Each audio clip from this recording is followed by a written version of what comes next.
I know. We're going to do it. All right, let's push the pod, dude. Yay. Running it back Let's after do what was a it. very unfortunate night last night. Yeah, it's bad. Are we live? It doesn't say that we're live. I threw it on live, dude. Oh boy, maybe I'm Oh mad no. delayed. Don't even worry about it. Sam, shut up. Shut up. Well, Just shut up. Don't. Sure. Just shut up and don't talk about it. Before I said anything stupid on live. Send it in the chat. It is. I just did. I gave it a thumbs up too.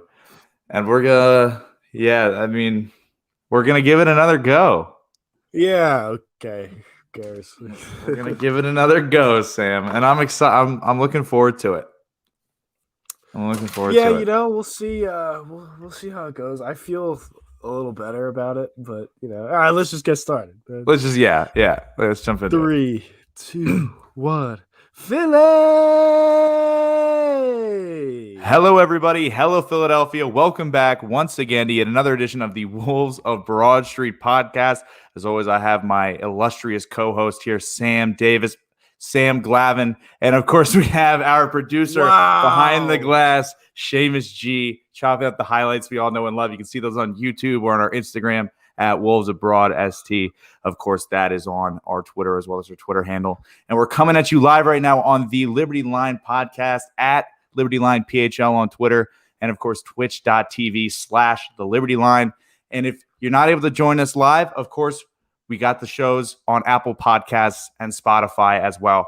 We got a lot of different places you can tune into the Wolves, but right now, Sam, you, me, in the Liberty Line Podcast Network live stream, we got a lot going on. Phillies game just wrapped up. We're a half game back of the Mets. Is that correct? Yeah, so that's right. Give me your reactions. Tell me how you're feeling, because I'm absolutely, I'm a little excited, if I can say so myself. Excited, mostly nervous, just because this is the Phillies we're talking about, and we're going into a Mets series where we are only a half a game back from the Mets, and I guess the pressure really is on the Mets right now, because they're on a slide right now, and they lost 2 out of 3 to the Marlins, so they lost that series, and we just swept the Nationals, which is wild. I mean, I think it's gonna be a wild series, honestly. I have no other words for it. I think it's going to be a good series. You got Kyle Gibson is going to be pitching on one of those days. I guess on Saturday, I think Drew said he was going to be pitching, and Ranger Suarez will take the bump too. Both reliable guys.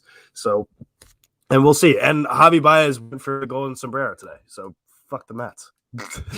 That is great. I had never heard of the golden sombrero before. That's the 4 consecutive strikeouts in one game. Is that correct? Yes. Yeah, that's beautiful. Javi Baez technically had one worse than the golden sombrero. I don't know what that's called actually, but he went 0 for 5 with 5 Ks instead of 0 for 4 with 4 Ks, because that's brutal. Regular golden sombrero is just going 0 for 4 with 4 Ks, but it's unbelievable. So, but we were talking pre-show. Remember, Ryan, and I typed in golden sombrero just to see if there was a level above, and whose picture shows up but Ryan fucking Howard. Who else? It's literally the first picture that shows up when typing in golden sombrero to Google, which is unbelievable. That made my day. I thought it was so funny. Ryan Howard is one of my favorite players of all time. Yeah. But, yeah. Really funny. Funny to see one of our guys at the top of an infamous leaderboard. It's always fun to see. Fantastic. But in terms of on top of a different leaderboard, or near it, we've got both Bryce Harper and Gene Segura batting over 300 right now. Bryce is on a tear. He has been since after the All-Star break. He is just hitting. He's finally getting into that home run groove. We're seeing it more consistently, and he had his 250th home run in Nats Park today. So, which is just kind of poetic justice. That's really great to see. So. It is nice to see our $30 million a year guy step. Not that he hasn't been stepping up, but it is great to really see him excel beyond even the average 30, because there are so many $30 million a year guys these days. Yeah. But he's making a case possibly for NL MVP. Do you think that that's something he could really challenge for? Because he's really making that push in this back half of the season. Yeah, I mean, if he continues to go like this for the rest, I mean, obviously he's not going to be this hot. I don't think for the rest of the because that's absurd. I mean, I, Yeah, I no. I wouldn't hate it. Obviously, I mean, wouldn't not want it to happen, Right. like, but I'm just saying, like, I think he could definitely make the case for Bryce Harper right now. The only thing I just wish people would get on base for him. He literally like doesn't have. I was listening to the game yesterday, and Tom McCarthy said that he's 83rd with 83rd in Major League Baseball with runners with plate appearances with runners in scoring position. Like he has That's a the fun some of the stat. least amount of plate appearances with runners in scoring position, which is unbelievable. That's why Yeah. he only has like 40 some RBIs right now because nobody's Hmm. on base for him. So he's hitting, Exactly. like he's doing everything he can. It's just unfortunate. I Hmm. mean, that's how the cookie crumbles sometimes. It's baseball. Yeah. Yeah, so I mean, and there's that one guy, there's that one jackass on Twitter. I don't even remember his name, talking about get hashtag trade Bryce, get it Oh trending. yeah, I don't know who Like, that how is. dumb does that guy look? How dumb do all these people that are saying that look? Because I mean, Bryce Harper is just obviously, could Dombrowski and Middleton have made some more moves at the deadline to try and bolster this team for a championship run? Absolutely. 100%. And we tried Yeah. we tried to talk about that a little bit last night before things went a little haywire. We can maybe get to that in Yeah. a little bit. Yeah, But we Bryce can. Harper is, he's right now making that impact, and he's finally getting the support from guys like Gene Segura, guys like Rhys Hoskins, and JT, of course. Like, our big names are finally all starting to produce. Maybe not all at the same time, but like with enough consistency and with enough overlap that we can kind of win games, even when Aaron Nola has a kind of a tough end to his outing. Woof, woof, woof. Yeah, Even when that we he's can been still bad. rally and get those wins. And Bryce said it himself. It's hard to score. You can't win scoring 7 runs every game. It's hard to play from behind like that. And then there Yeah. was on the flip side where Wheeler would have them in close games and they wouldn't be able to finish because there was not that consistency. Bryce will get up, get a hit, but there's nobody there to drive in. So there's a lot of, kind of reaching a potential, maybe another step that we've been waiting for this team to hit all season, that we've known they're Yeah. capable of. And now it's just like, guys are getting healthy. Guys are, Mhm. finally getting comfortable and back into a groove after the All-Star break. So it's going to be interesting to see, especially with this Mets series, what the Phils are going to be able to do. It's a huge series, like just absolutely massive. I mean, the pitching, like the starting pitching as of late hasn't been great, but the offense has been just unbelievable. I mean, they've scored. I think I retweeted something. I pulled it up, but they've been absolute run machines as of late. I mean, it's been unbelievable all the way through the lineup, 1 through 9. I mean, you have guys like Ronald Torreyes and Travis Jankowski even doing this. So since July 1st, the Phillies are first in the MLB in runs scored, second in OPS, fourth in home runs, first in walk rate, and second fewest in swinging strikes. I mean, they're hitting so well, and their approaches to Yeah. play are just phenomenal. And this was before this tweet came out before the game started. So I'm sure that they've put up more runs since then. I mean, they're first. They've put up at least 6 or 7 every game since the Pirates series. I mean, it's been awesome. It's been so fun to Mm-hmm. watch. And yeah, the late game comebacks are a little nerve wracking. We want them to pass it in a little bit earlier than that, but like they're winning baseball games, so who Yeah. cares, I guess. But I have been really, really, really disappointed in Aaron Nola recently. It's been pretty bad. He Yeah. hasn't been able to figure it out. He's really been struggling, and it sucks. I hate to see an LSU guy out there on the bump wearing the pinstripes, going out and struggling like that. And I mean, and I guess what sucks too is that he hasn't. I mean, really nobody to blame but himself. Pretty much, yeah. I No, don't know what no the hell side his effects deal or is. anything, that are gonna Yeah. fuck with his muscles or anything like that. And he has kind of had like an up and down year, and we're gonna need him to be pitching well, regardless of how you might feel about Aaron Nola, like, Yeah, or for sure. regardless of whether or not you're just like, this guy is stinking it up this year. He's still gonna be a key piece of this team, and he's still gonna have to, He's still the start number 2 performing. guy in this rotation. He's still the number 2 guy. He's not pitching like it, unfortunately, at least not with enough No, consistency.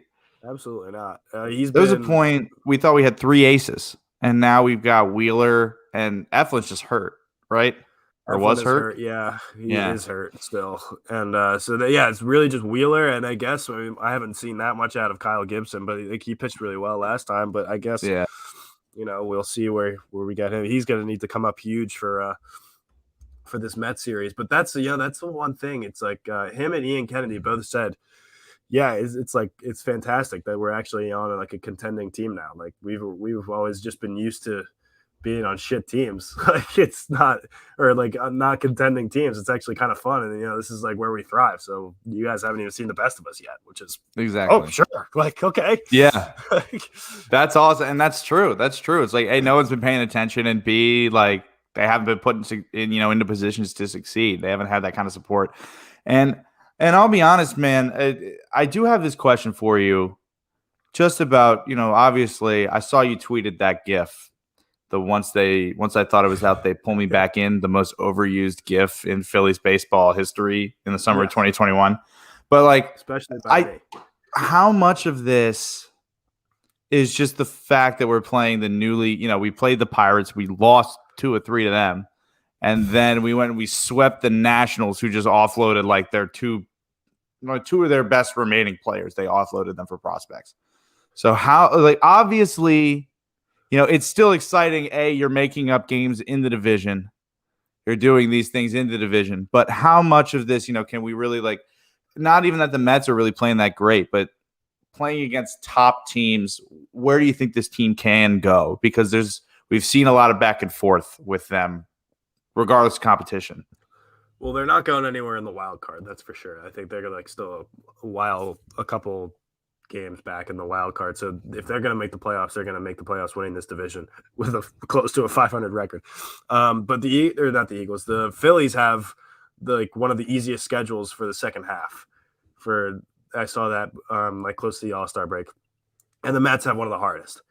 So, I mean, we'll see. It's baseball. Anything can happen. I mean, I feel like you can say that about anything, but you just have to see how it all plays out. I mean, because we saw, like we played the Pirates, and they're the worst team in baseball. We lost 2 or 3 to them. I mean, the Nationals, they're okay. I mean, they're not great, but we just swept them. So it depends on which Phillies team we get. The highly motivated one, the one that's knocking the crap out of the ball, or you get the one where they're striking out every other at bat. Yeah, there is no reading or predicting or like trying to figure anything out with this team. There's no way of doing it because they are so unbelievably 500 that it can go anyway. Yeah. You don't know. Yeah. On a nightly basis, you don't know who's going to be out there on the field. You might have the same 9 players or, 8 players plus a different pitcher, but it could be a completely different team. And right now we're seeing that highly motivated Phillies team. I guess it's good to see them, despite, Nola's struggles today. It's good to see them not playing down to their competition and really, even if they get behind, they're not just like, oh, whatever. They're fighting back. They're getting those wins, even if it's against, say, an inferior team. That's exactly the kind of stuff, this kind of team that we have, that is highly dependent on momentum and motivation and things like that. That's what good teams do. The good teams bury the bad teams, and they compete against the good teams. So if they can keep burying the bad teams and boosting their record, and the Mets keep losing, then I guess you can say that they're a good team. So I don't know. We'll see. Mm-hmm. Absolutely. And I mean, I was trying to talk to you yesterday about those, what maybe some other guys we could have gotten at the trade deadline. I don't know if you want to talk about that, we can, but we've got some guys on the team right now that are kind of producing beyond expectations, namely Ronald Torreyes. Yeah. Like that guy is swinging out of his shoes. Like we talked about it even a month ago. You're like, if he's one of your best hitters, you're in trouble. Because it's not going to last, which is, that's a reasonable take to have. And I was like, that sounds about right. But he's just stuck around and has been incredibly productive. It's awesome. He's just been fantastic. I mean, going back to your first question, I said, like, if I was GM of the Philadelphia Phillies, I would have done some kind of package deal with the Minnesota Twins to get Byron Buxton and Kenta Maeda, starting pitcher. Just because I love the way Buxton play. I mean, he flies around the bases. He's one of the fastest guys in the MLB, and we still need it. We technically don't have like a surefire center fielder. Like it Yeah. flips between Odubel Herrera and Jankowski, but Jankowski's been playing really well this season too. So maybe we just stick him there and keep Odubel in left, or I don't know, because McCutcheon got hurt too. That's man, I just completely I forgot about totally Andrew forgot about McCutcheon that too. for some Yeah. reason. I guess just because he hasn't been playing the last couple games, but I Mm-hmm. totally forgot about McCutcheon. But yeah, we don't have a surefire center fielder, so it would have been really great to get one of the league's fastest guys that can actually drop a bunt down instead of Roman Quinn. So that's fantastic. Yeah. I'm so glad Roman Quinn isn't playing it.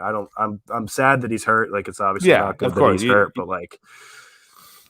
No, of course. Don't wish injury on anybody. We're not happy about it, but it's better for us as fans that we don't have to see that brand of baseball on the field is more kind of right. Yeah. Pretty much. Yeah. Well, obviously, like that's what I would have done. That would have been my dream deal is getting a deal done with Byron Buxton and Kenta Maeda, and also getting Kyle Gibson and Ian Kennedy from the Rangers. I think that would have been the best trade deadline the Phillies pretty much had ever had, besides like whatever they did in 2008 to win. So I think that's obviously it would have put them over the salary or the what's it called, the luxury tax. So yeah, they didn't do it. Obviously. Yeah. Like, they gave us $4 million in that Spencer Howard deal to stay under the. To stay under. Speaking of Spencer Howard, we might as well just bring up Spencer Howard. I mean, doghouse to out of town in less than a few days, and he made his first start with the Rangers today. Do you recall how that went? How did he do? He went 2 1/3 innings today. Awesome. Shocker. He's so and he looked so happy to be out of Philly and like, oh yeah, like blah blah blah, like bitching about pitch count, and I'm just like, dude, you're not a starter. Like you're just not a starter. Now, still, could we have kept him around and put him in the bullpen? Sure, but we've made good moves, and I'm happy with the guys that we've gotten. Even though we didn't make the big splashy Chris Bryant, Byron Buxton, one of those guys. We still, made some solid moves to help bolster the team. Although I would have liked to see a little more out of Uncle Dave. I would like to see a lot more just out of GMs in general right now. Yeah, in the city. Well, at least 2 of them. Yeah, seriously. Well, do you want to just move right into the doghouse for that? Yeah. We'll go into the doghouse, brought to you by Wide Plank Floor Supply. Visit their website at www.wideplankfloorsupply.com. Get a recommendation for a contractor. Get a quote. Wide Plank Floor Supply. If it's wide, they've got it. Sam Glavin, brother Sam, Simp Lord Sam. Who do you have in the doghouse this week? I've got Joe Judge, the head coach for the New York Giants, in the doghouse. Former Philly guy? Yeah, former Philly guy. Like he's from Doylestown, Pennsylvania, but he's like a fake Philly guy because he coaches the New York Giants. Right. He's had a rough week at practice today. He's had 2 guys retire on him for like being this wannabe old school coach, like hardo kind of guy, and it clearly just is not working out for him. And he had I've never been a big fan ever since he made those comments about how the game went last year against the New York Giants for the Eagles, where I guess they technically threw the game. And I was like, well, I didn't hate it because we got a good draft pick out of it. And that draft pick turned out to be Devontae Smith because the Dallas Cowboys and the Eagles said handshake and let's say screw the New York Giants. Love that. And so he was pretty upset about that. But then now he's coming back last year. He's like, oh, we're coming back, chip on our shoulder. I'm going to be this old school coach. Get out of here. You're a loser. Dude, it's embarrassing. Yeah. He's making them run sprints. He sent the coaches away to talk to the players. I'm just like, dude, I didn't even play high school football, and this sounds like something out of Friday Night Lights. Yeah, I mean that's what you need for a high school. But like these guys are professionals. Like they're literally professional football players. Like they've been through this already. They went through high school, and some of them even got it in college too. So just relax. They're professionals. I'm trying to be Kurt Russell as Herb Brooks again. Yeah. Who do you play for? Some guys can pull it off. Like Belichick could pull it off. Because he wins. Yeah, because he wins. But this is Joe Judge, and he's like literally a new coach, and the Giants suck. So get out of here. Yeah. Who do you got in the doghouse? I've got Daryl Morey in the doghouse, dude. Wow. I'm just like not thrilled with what I've seen this offseason. Like, just I mean, I get shopping Ben Simmons, but calling around and asking for these ridiculous packages I think that it's hilarious. I think it's funny, but then like, okay, he won't do that, but maybe he'll do something. And then he goes out and he gets Andre Drummond to be our Drummond, yeah, I was backup gonna say, five. yeah, We re-signed Furkan, which is like fine, but I'm gonna want to gouge my eyes out midway through the season when he hits his inevitable slump. I'm yes, like, we saw guys like Patty Mills go somewhere else. We saw, not I almost said Dion Waiters, Victor Oladipo, go yeah, back to the Heat. We saw Kyle Lowry go to the Heat. We're seeing the Lakers, the Heat, and the Nets load up on talent, and we just re-signed Danny Green today, which is fine. But like, I was seeing reports that he doesn't even want to be here, but we signed him to 2 years, $10 million and $5 million a year, which is a great contract. That's good for us. But we could have gotten Patty Mills for $6 million a year. And Patty Mills, in my opinion, I thought Danny Green got 20 mil. I'm pretty sure he got 20 mil. Hold on, let me look it up. regardless, it was a good deal.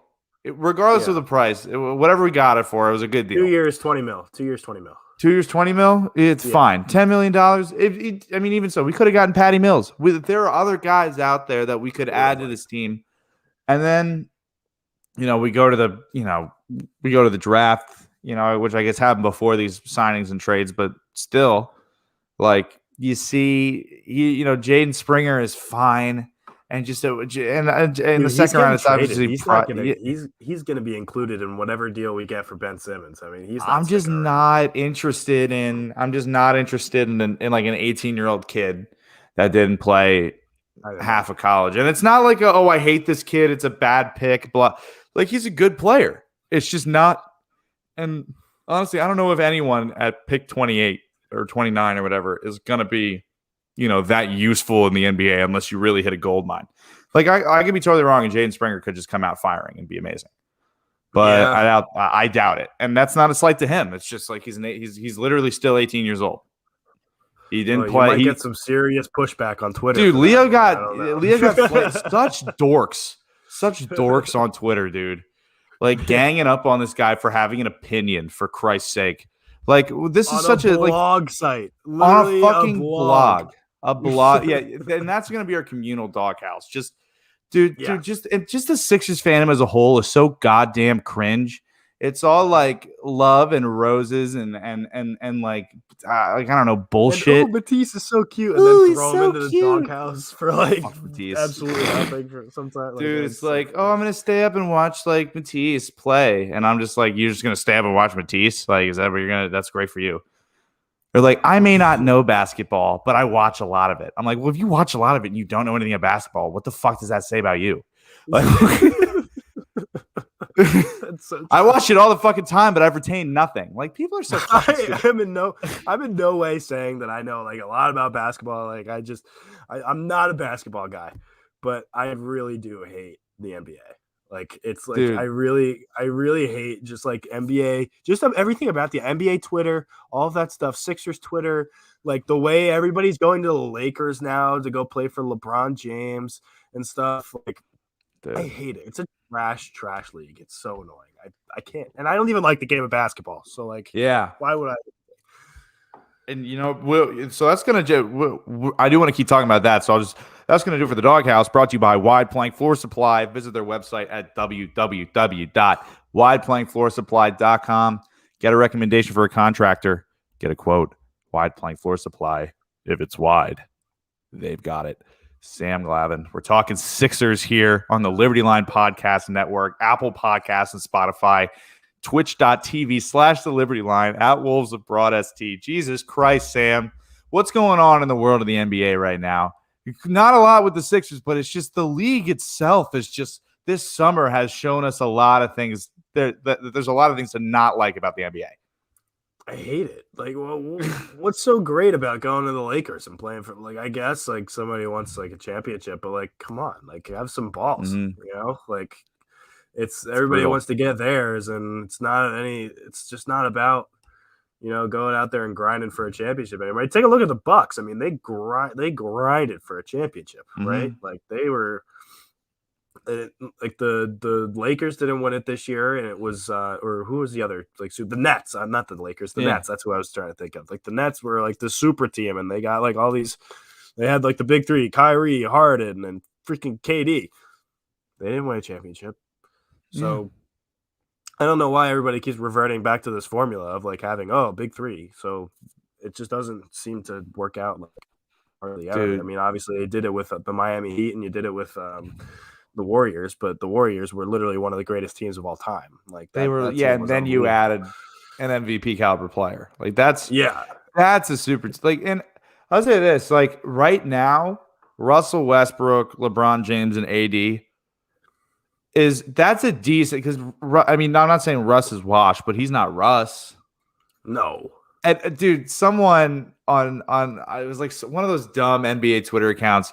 They called the Lakers. They said the Lakers have a big four with LeBron, AD, Russ, and Carmelo Anthony. And I'm like, are you fucking kidding me? Are you kidding? Carmelo That's Anthony such a hasn't been joke. a star in this league in 5 years, or even more Yeah, than that. dude. So that's not relevant. And you know what? I don't even think AD is that good anymore. He's on the downhill trend too, I think. I mean, he Yeah, didn't dude, really just play those that well. injuries. I mean, he's still good. It's just he can't play. He just hasn't been Yeah. able to stay on the floor, and it's tough. Do you think we're looking at another DeMarcus Cousins like type deal with him? Like, You because I know, that remember that could was be sad. what He was set happens, to be like one of the best centers like ever. I mean, he was dude. dominant. Dude, pre-Achilles. Yeah. Oh, dude, he would have been. I mean, when he was on, then he got traded to the Pelicans with AD, and they were going to be sick, and then he tore his Achilles, and the Yeah, dream died. it That did. was So sad. yeah. But yeah, dude, it's interesting because you take a look at you take a look at the league. I mean, the Lakers had 4 players under contract going into this offseason. So I know it seems like they're signing a shit ton of people, but that's literally because they are, because they literally have to fill the roster. But Yeah. the Sixers have really stood pat, and it's interesting because I think it's kind of hard for Daryl to make some moves without knowing what's going to go on with Ben Simmons. And the longer we wait, I think maybe the less we're going to get for him. And we saw a report today, no matter how true it could be, that the relationship between Ben and the Sixers is completely ruined. That he's ignoring Joel's calls, which that alone, if that's true, can go fuck himself. That's Like pretty yeah, not good. you let down your teammate who was playing on like 1/3 of a knee, and yeah, palms up pussy behavior out of Ben Palms Simmons. up. It's ridiculous. You just can't do that. You can't shun your teammate that was putting up 30 a game in the playoffs on one knee. Like, that's not how that works. The guy that was carrying your ass through the postseason when you refuse to do jack shit, you don't get to treat him like that. That's fucking rude. Now, is that report true? Only God knows. Only God and Ben Simmons know. But It's a pretty just good guess, weird... though, I would say. Mm-hmm. Yeah. if it's not true, that's a pretty damn good guess. And dude, it's just the Sixers are not inspiring confidence in me right now. They really aren't. I don't feel the team's being aggressive. I mean, obviously they're being aggressive trying to get a big haul for Ben Simmons, but it's almost ridiculous the packages they're asking for. At least for some of these teams that I'm hearing about, I'm just like, what are we doing? Like, can we just stop fucking around and trade him if we're gonna trade him? Like, I know. I really want him gone, dude. I mean, you know me. I want him gone. I'd take a bag of peanuts. I say this every episode. I'd take a bag of peanuts for Ben Simmons at this point. yeah. Like, just get him off the team. I don't think we can win with him. And it's time for a new direction for this Sixers team. Mm-hmm. That's it was funny. I'd take anybody. I told you, even when we were butting heads about Ben Simmons, I said I will change my mind when it's proven to me that this team cannot win a championship as constructed. And we went out and, as constructed, lost in the second round to the Hawks. I know we were missing Danny Green, who was great for us last year. I'm not going to. I refuse to believe we lost that series because of Danny. I don't care what brother Kevin says. We did not lose that series because of Danny Green. That's not how that works. That's not how it works when you're supposed to be that much better than the Hawks. Brutal. And I guess we're not. Trae Young got his big payday this offseason too, which is like salt in the wind. Not that John Collins got paid too. Got $20 million a year. Yeah, well, wasn't there talks of him like not signing back with the Hawks or something? Yeah, dude, he almost got traded midseason. Yeah, because their old coach Lloyd Pierce, before he got fired, it was fucked. And then it was like, oh, he and Trey don't fuck with each other. But like, turns out they're actually boys. It was just turns weird. out now that they know how to win together, now they beat the number 1 seed in the East. Oh yeah, they are boys now. Actually, Yeah, dude, winning, interesting how that works, huh? Yeah. winning's a cure all, dude. It really is. Let me see here. What else is NBA there to players. talk I about? really don't The like Sixers NBA here. players. I don't like them either. And dude, you see Daryl Morey's out on the tennis court yesterday with Joel Embiid at Drexel. I did see that. Pretty funny. What the fuck? Like what? I thought it was like hilarious. what do we do? Make a move, damn it! It's just do something. Yeah, I know. He goes, and this is another reason, not Danny Green, Daryl Morey wound up in the doghouse for me because he goes, when looking for a backup center, I'm looking for switchability and spacing. Those are the top two things. So being able to switch on to anybody on defense and being able to shoot the J, at least competently. Andre Drummond is neither of those players. Yeah, he can guard the 5. Yeah. He can guard the 5, and that's it. And we've seen it. We've seen him stranded at the top of the key. You throw him in a modern NBA offense with everybody moving around, some positionless basketball. You see him at the top of the key with the basketball. He can't dribble it. No. He can't put it on the foot. He can't do anything. He's just kind of like, holding it like this because it looks like a small cantaloupe in his hands. But like he's a big boy. And I do love the just the little beef him and Joel used to have. Now they're on the same team and he's backing up Joel. Kind of like a self-fulfilling prophecy from Joel Embiid. Yeah. He was like, I literally own you. I'm literally your dad. You're my backup now. Yeah. I dunked on you so hard you became my backup. That's so funny. But hey, I did not understand the Andre Drummond move at all. I mean, yeah, he's like an okay center. Like he's pretty good, but like it's not in any way what this team needs right now. No. Like, yeah, we lost Dwight Howard. Like he was a great backup center. Dwight Howard was a fantastic backup center. I loved having Dwight Howard on the team. Mm-hmm. But when you're Daryl Morey, you go out and say, yeah, I'm looking for like being able to be spaced out and like switchability. Andre Drummond is literally neither of those things. Like, he's not at all. I'm not even a basketball guy. And I'm like, yeah, he's like a pretty just down on the block kind of guy. Like he's an old school center. He's just a big bastard. Like I don't know. Like you drop him in the 70s. Like you drop him in the 70s and 80s. Andre Drummond is like a Hall of Fame talent. Like sure. Yeah, I mean, and he was leading the league in rebounds when he was with the Pistons. Detroit Pistons legend. Andre Drummond, never forget. Now he's on the Sixers in the backup role. It's an interesting signing, and he said so himself. Like he likes the dynamic. He said he likes Doc Rivers, which is a red flag. But good for him if that's why he wanted to come here. Whatever your funeral. But so he said that, and he said that like opposing big men are going to have a tough time because. I will say this, Joel Embiid leaves, Andre Drummond comes in. That sucks. I don't care who you are. I don't care because it's like normally you get more of a break from the physicality when Joel leaves. Yeah. Like Dwight is still physical, but he's not that, he's not as, refined. Refined. And he's not that big a presence on the block anymore. He's still, an athlete and everything, but he's just not a defensive menace, and he's not going to body you. Andre Drummond's going to throw his weight around on the low block, and he's going to make things difficult. He's going to wear people down. So either, you can play your starting center against him, but he's going to get worn out against Andre Drummond 9 times out of 10. And then Joel Embiid is going to come in and cook his ass, or like what's going to you really don't get a break. It's sort of like the Eagles' defensive line. Not at the same caliber of rotation, but you keep your guys fresh and you wear their guys out because your guys are fresh and you have that ability to kind of maintain that physicality throughout the game, even without your best player on the floor. That's a really good point. Oh, we really just talked ourselves into Andre Drummond there, didn't we? Yeah. Here's the thing. The thing is, I wanted him, like, if we didn't have Dwight Howard last year, I would have wanted him in the buyout market. I thought Andre Drummond, because I honestly love the deal out of Daryl Morey. I think it's a good signing. It's just that's it. Like I was expecting more so far, and I've gotten an 18-year-old kid, more Danny Green, and we swapped out Dwight for Andre Drummond, two of the biggest memes in the big men community, behind only JaVale McGee probably. So It's been an interesting offseason. It is also really funny just to see Joel's relationship with Daryl Morey. It's like Joel either is in love with his GM and hangs out, plays tennis with him. Sam Hinkie loves him, or he's literally tweeting like "Fire Colangelo."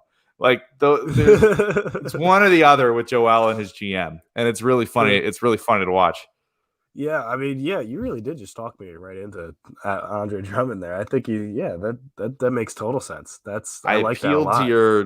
to your sense that enjoys physical play and hard work. Yes, indeed. I like that. That's good stuff. I would have loved to see the Sixers get a guy like Patty Mills. I mean, he's a wait. Oh, sometimes wait, hold on. Sometimes I get Patty Mills and somebody else mixed up. I don't remember who it is, but Patty Mills, 3-point shooter, right? Yeah, you want Patty Mills. Yeah. You want Patty Mills. He played last night against Team USA and dropped like 30. Awesome. He was in step back threes. It is really funny to see it is funny to see. Dude, I don't know. I mean, he's from there though. I think he's like Aboriginal, like the native population fully there. Australian, like he's got the accent. He's full on from Australia. Like grew up in he's Australian. Because I'm sick of these like halfway Australian guys. Like the guys that aren't good enough to play for the U.S., so they'll play for Australia. Like obviously, I mean, Matisse Thybulle obviously not good enough to play for the U.S., but he's playing. He's playing with Australia. And Ben Simmons, I didn't even know Ben Simmons was Australian until last year. So that's like not. I couldn't tell you the last time he played in an Australia jersey. What? It's like I can't tell you the last time he played in an Australia jersey. No, because he's a selfish prick. That's why. Like he really is. I don't like him at all, and I'm ready to say goodbye. It was one of those things, Sam, where you defend the guy because you want him to succeed. You care about him. You care about his career, maybe more than he does, and you see him, just kind of not give a shit. And then there's a point where it impacts the team directly. Because I said it doesn't matter as long as we're winning basketball games. I said that. Was that not always my main point to you? That was always your main gig, but it's still. If we're winning games, which we were winning games. We were the number one seed in the East with him playing the majority of our games. Like that's huge. Second in Defensive Player of the Year voting. That's huge. Was just voted in a GM poll by The Athletic, the best defender in the NBA, getting a few more votes than Rudy Gobert. So he's a good basketball player. It's just the mental shit, his offensive. The thing is, it's not even he lacks. I mean, he does lack ability. He has no post move. And he's a good ball handler, but he can't really he's not going to. He's just kind of like going to blow by you like Giannis, but he's not as fast and he's not as strong and he's not as decisive. And he can't make layups. and that's why I just love it. Was like the Giannis comparison to Ben was like if there was a point they're like, oh yeah, they're both long, they're both athletic. I'm like, Giannis is faster, he's bigger, he's stronger, he's more decisive, and he's got the memory of a goldfish. Meanwhile, we've got Ben Simmons, who's like me in high school, like remembering every little thing that I did and being embarrassed by it when I'm 23. That's like he's there at the free throw line thinking about the time he got pantsed in middle school. Like I guarantee it. Like totally. Oh my God, he is such a mental midget. I can't even handle it. It's tough. It sucks because he was the product of that 10-win season. He was the product of like the worst NBA team of all time. We got the number 1 overall pick. We finally got it. We're there. We're going to make it happen. Nope. Ben Simmons. Nope. We got 5 years of Ben Simmons who hates us almost as much as we hate him right now, I'm assuming. Oh, I'm sure. Oh, yeah. He definitely doesn't like us at all. Like, and I think that's such bullshit. I think that's such bullshit. It's like you let your team down. You let everybody down. And the only people that let you down, not the organization. The organization did not let you down. Maybe a little. But then they let down every player in the same way they let down Ben. Yes. Not building a championship roster when we had the ability to do it before. I mean, now we got Daryl, and we're doing what we can, even though he's in the doghouse. But Ben has no right. Yeah. People talk about the damage is done. I was like, yeah, Ben did the damage himself. Yeah, totally. What is the deal with? So, like, I know we're talking about hopefully Ben Simmons getting traded and stuff. What is the deal with these rumors, like Daryl Morey running it back? First of all, what is exactly running it back? What does that even mean? Like running it back just goes. Roster? Yeah, take a look at the roster we had last year. What are the changes we've made? I think maybe Mike Scott's gone. Probably Anthony Tolliver would be gone. But like in terms of and George Hill, the biggest waste of a fucking pick or trade, we traded Tony Bradley, who I mean, there's no such thing as a long-term backup in the NBA. Just not how that works. But Tony Bradley could have backed up Joel Embiid throughout the for the next 2 years. Could have given us productive minutes in the playoffs. Instead, Daryl goes ahead and trades him for George Hill, who did jack shit, and now he left. So it's I don't really remember what my initial point was supposed to be. I just got so mad about George Hill. Running it back. Yeah. I just got so mad about George Hill. I forgot about him, and it was just such a bad move. But running it back is basically just going. Yeah, we're running it back definitely with the same starting five is what I think people are saying. God. We're going to keep Ben, Seth. So I was playing 2K the other day. And I was force feeding Ben Simmons the ball, making him drive to the basket and just crying. It's just like a little glimmer of hope, being like, maybe if like I practice with him on 2K, he'll do it in real life. Oh my God, we are losers. We are losers here in this city. As losers as Ben Simmons, dude. And honestly, bro, I think Daryl Morey is just way too fucking occupied with everything but basketball. I think his NFT bullshit, fucking Sloan Analytics conference. He's got his fingers in a million different pies. And I'm all about that. Get the bag, King. Do what you gotta do, bro. I'm all for you doing it. But at the same time, you've been hired to run this basketball team. Stop making deals at 1 in the fucking morning when you've been playing tennis all day. Get on the phones, find a deal for Ben Simmons. And if you can't, find people, find coaches, find scouts, find players that you can put around Ben Simmons to make him better. That's your fucking job, not to fucking go play grab ass with Joel Embiid on Drexel's campus. Okay? As funny as that is. Like as fun as it is and as cute a pick and as mood bay AF as it was. Yeah. As like the Sixers Twitter had a field day. They were just fucking stroking to it all day. Look at Daryl and Joel, so cute. Oh. Yeah. Fuck you. Man. Fuck all of you. Talking about the Sixers. Me too. I hate the NBA. I hate it. Me too, dude. And with that, dude, we're going to go ahead, right, and talk some birds, bro. Training camp underway. Our first preseason game is in a week. We've got injuries. We've got storylines. We've got surprises. We've got Vic at camp. We've got racist Danish doctors pretending to be at camp. We've got a lot of things going on in the world of Eagles football. Sam, where do we begin? Where do you want to start? How about with like all the injuries and stuff that I literally predicted on Liberty Line Radio this past weekend? Yeah. Great episode, by the way. I did tune into the podcast version of that. Oh, thanks, I wasn't able to. Yeah, absolutely, bro. Yeah, that was my first ever time hosting a show. Like I've never hosted anything before, really. I've hosted my Dickinson podcast a couple of times, but I've never hosted the Wolves of Broad Street before. You're usually like the big the intro guy, you know, and I had to do that for Liberty Line Radio. I thought that was pretty fun, actually. Me and Jack Connell and a little bit of brother Kevin too. A little brother Kevin. Yeah, a little bit of brother Kevin to start it off. And then but yeah, the Eagles, I was saying on that, I was like, we are just like 1 or 2 injuries away from just being totally screwed. And Jack was like, no, they have lots of depth. Well, look where we are now, Mr. Jack Connell. So I think I'll give him some credit. He was talking about like the offensive line and stuff and how like the backup guys have been really developing and stuff and whatnot, but Devontae Smith is hurt. So we don't have that's upsetting. That's not true. That's not true. We have wide receivers. We have wide receivers, but we don't have like a star-studded like wide receiver like we do in Devontae Smith.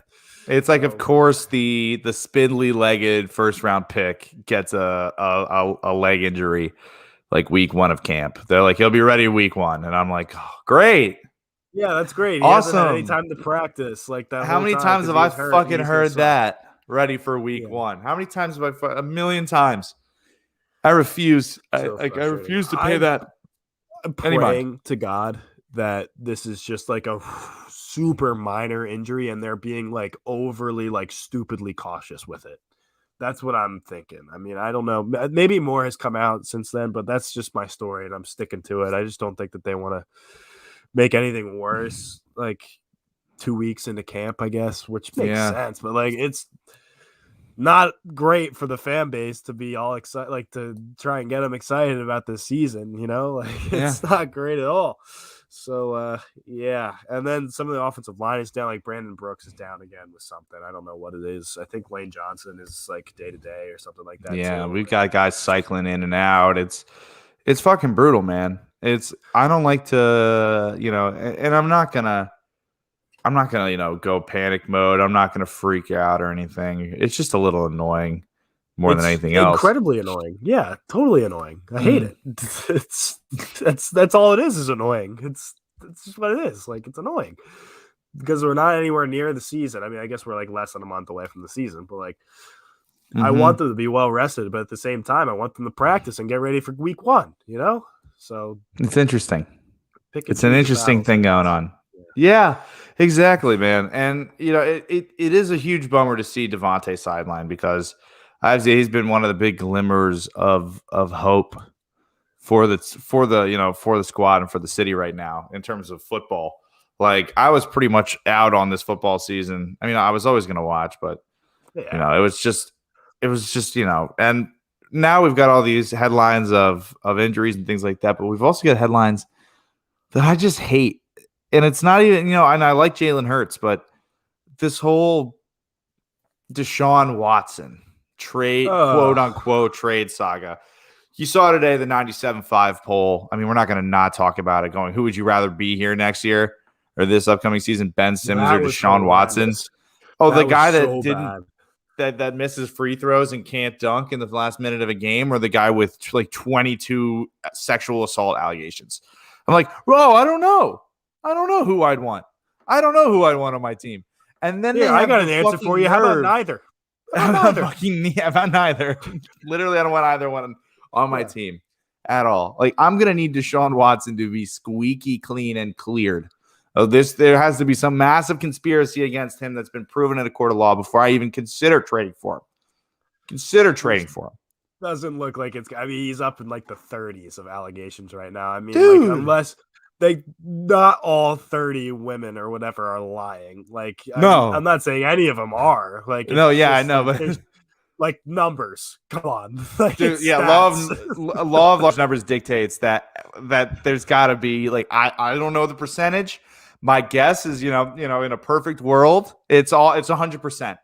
Yeah, But even if it's it's definitely half, not that's still zero. 15 women. If it's half of them are Yeah, are are, are lying, half of them are lying. That's 15 women. Like I can't deal with that. I can't. It blows my mind that people even are fucking talking about it. And it's it, bad. like it's just and the comparison to and they had the nerve to go, oh, for those of you that don't get it, it's a moral question. I'm like, no fucking shit, it's a No moral shit, question. But Sherlock. like, I Yeah. think the bigger moral question is, should I or should I not tweet this? And the answer to that question is, do not tweet it, you fucking Oh my god. idiots. Yeah, seriously. Don't follow it up like you're in philosophy 101 with some broken English. Like, who is this Oh my god. 97.5 intern that thought of this? What dummy goes, hey guys, let's go full WIP today. Let's go. Dude, like if I'm being totally honest, it seems totally like a Missinelli question. I'm not gonna lie to you. It feels like a Missinelli question to That's me, a man. WIP question. I guess they're both bad. I guess just Yeah, they're both bad. grass is greener on the other side, Sure. or not as green. Not as green. That's probably better. Yeah, Irregardless. go back to the Eagles. Now, I'm just excited. I saw a tweet from somebody. It was like an ex Eagles player. Who was it? Torrey Smith, I think. He was like, yeah, like the Eagles fans should be excited about Jalen Hurts. Like I just watched this guy and he's phenomenal, which Yeah. gets me excited. I like that. Dude, I Oh my love god! Jalen Hurts. And did you see that catch from Jalen Rager? Oh my god! It was like OBJ esque. It was Dude, he's an absurd. athlete. Here's the thing. People talk about Jalen Rager, and I said this in the chat earlier. People talk about Jalen Rager like he's bad at football. They're like, he's a bust. I'm like, well, I'm sorry that he didn't put up 1,200 yards like Justin Jefferson did in a broken offense without a real With quarterback like a broken foot too. yeah, and a head coach that with no creativity towards the end of the year, and a quarterback that won't throw him the ball, and when he does, it's underthrown or overthrown. Yeah. Like, Dude, people don't talk about that enough. Carson Wentz literally didn't throw him the ball when he was on the field. Dude, I noticed it right away. I was like, why? And then I noticed it especially when Jalen Hurts got on the field and started throwing the ball. I was like, wow, like Jalen Rager's catching yup. footballs. Like, hmm oh, probably because he's being thrown the ball. And what Like, was it? Was it the second half of the Green Bay game? He takes a punt yes, back for a touchdown. And then after that, they're running Greg Ward. And that's no offense to Greg yes, Ward. He's great. He's a sure-handed receiver, and he's shifty. He can add some yardage. But when you need a home, and I get not wanting to get Jalen Reagor hurt, especially with an injury last season. But at the same time, if you've got Jalen Reagor back there, that's a potential touchdown every time he touches the ball because of that speed, explosiveness, athleticism, and agility. yeah. That's just a You fact. just don't see that in the punt return game anymore. Like, No. there's no more Devin Hesters out there. That is like Yeah. a thing where you just did I get that right? Was it Devin Hester? Yeah. Yeah, Devin that's Hester, right. Deion Sanders, Yeah. like the top two guys of all time doing that stuff. Ever. You don't see that anymore. Mainly because punters have been getting better and they're just like literally placing the ball at the 1 yard line or like kicking it so far up in the air that like the Flyers have time to get down there. Mm-hmm. So I mean that's part of it, but you have an opportunity every time now with this kid Jalen Reagor with 4.2 speed. And they just didn't do it last year. So Just hopefully, like fucking Sirianni utilize sees them. that. Yeah, Sirianni. We've heard that Sirianni just loves to have those kinds of athletes on the team, and so like when a guy says something like that, you have to assume that he's going to be used like in a better. He's got to get him involved. Even if it's not in the pass game, which I mean, you're going to have to. I mean, you're going to have Jalen Reagor on one side, Devontae Smith on the other, Dallas Goedert. Zach Ertz might still be here. It's a 2 tight end set, yeah. Or you just go one tight end and throw Greg Ward out there. You got Travis Fulgham as an option. You got Quez Watkins as an option. We've got a lot of other young guy wide receivers. That's the other guy that Torrey Smith said was going to be good. Remember when I gave Quez Watkins an A+ in the draft? Yeah. Because Quez Watkins, friend of the show, Quez Watkins, yes, he is going to be incredible this year. It'll still be a limited role, just because. But also, what I like about this locker room not having established veterans like Alshon, not having a lot of guys on big contracts, is that it's really open for competition, and the best players are going to play. You saw Travis Fulgham's snaps go way down after 150 yards and 2 touchdowns against San Fran last year in prime time. The whole world saw him absolutely shred the Niners, a presumptive Super Bowl team at that point. And then Alshon Jeffrey, who hasn't been good since 2017, on a deal at here and then, but was no longer living up to, took all of his snaps. And you could see he went from like playing 90% of offensive snaps, 75, 50, 25. Like it went down as Alshon snaps increased, Travis Fulgham snaps decreased. And you saw it. I mean, not like Carson Wentz was doing anybody any favors, not like our O-line 13 or 14 different combinations in a 16-week season. That wasn't doing anybody any favors. But having Travis Fulgham out there, even with all of those variables as fucked up as they were, you had Travis Fulgham out there absolutely shredding guys. And Doug just refused the plan because he had Alshon. I think maybe because Doug was a little too much of a player's coach and didn't want to ruffle any feathers. And that's a situation where you just got to play the best players. I mean, especially if you're fighting for a playoff spot. I mean, hey, I'm happy we got that 6th pick. We turned it into a 1st-round pick and some other stuff in Devontae Smith, and we cucked the Giants in the process. But it's just, it's going to be interesting. It's going to be interesting. You talk about Travis Fulgham. Travis Fulgham was like one of the best players in fantasy football for like 2 or 3 weeks there. Like he was unbelievable. He was really good. And then just really good at the bench. And there were rumors that like he wasn't doing so hot in practice, not like athletically, but like he was like stirring up practice and stuff and like not working hard and like whatever. But I bet. I don't know. Yeah, exactly. I bet. Like who reported that? Josina Anderson? Did Josina Anderson report that? I remember hearing that last year. I don't know. But the one thing that does scare me, and I don't think a lot of people are talking about it too much, just mainly because they're not talking about Sirianni that much, is that how much control Howie and Jeff are going to have over like how the season actually goes, like in terms of how the games are being coached. Like that was one of our biggest fears with Doug. And now we have this new like 1st-year head coach, and like how much are they going to be able to control his ass? Like, so it's going to be interesting. Is he the Maverick? Because here's the thing: is like they loved his vibe from the start.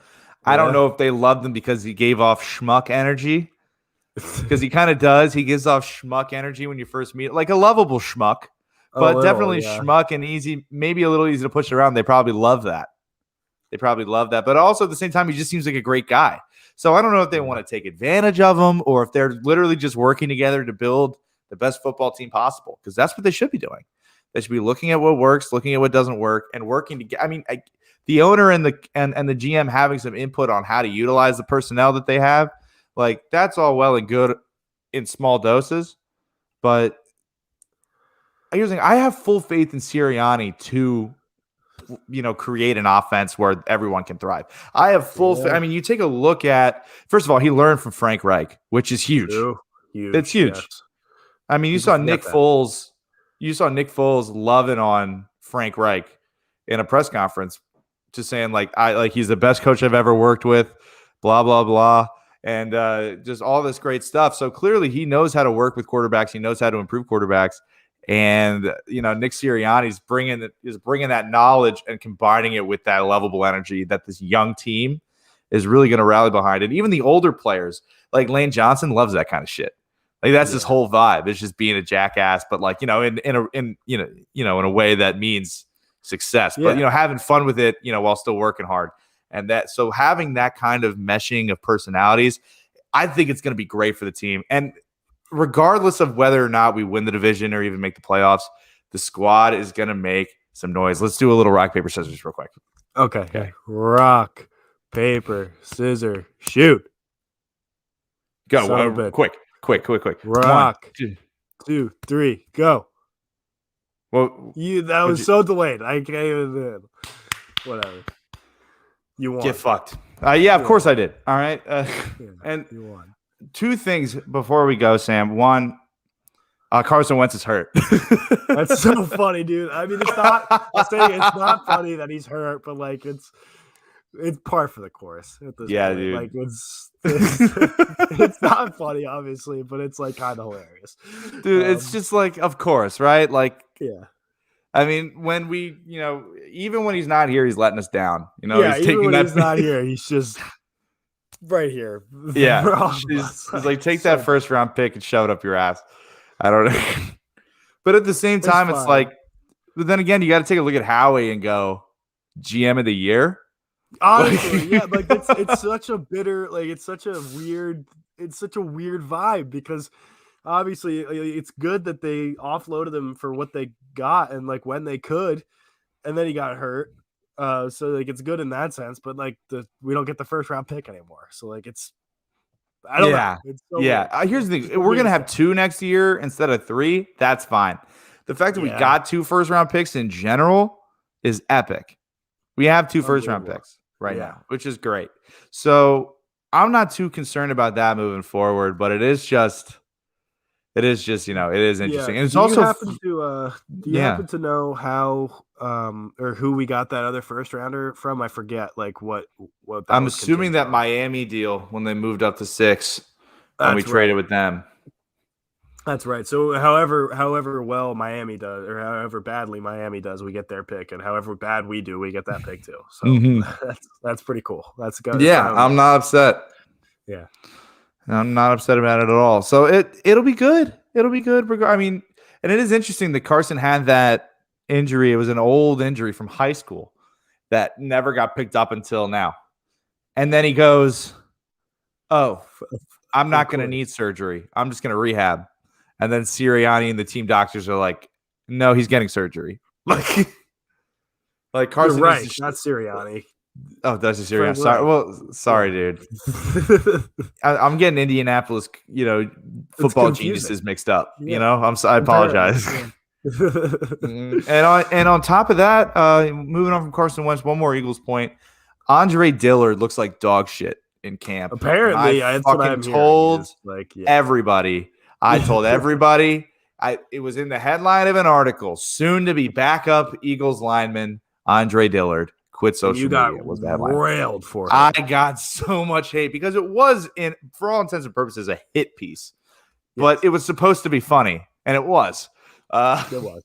But at the same time, they're like, "Oh man, what are you doing, man? Like you're ripping on this guy?" And I'm like, "Yeah, like what?" Like He quit social literally a media. blog. It's a He's not gonna blog. see it. He's not gonna see it. Like, it's fine. Yeah. And I'm also right. And they're like, oh, you don't know who's gonna start over Mailata. I'm like, yes, I do. Or yeah, I know for a fact he's not gonna start over Mailata. Yes. Mailata isn't. He's been great. He has been good for the last. He was great last season, filling in, and he's gonna be great this year.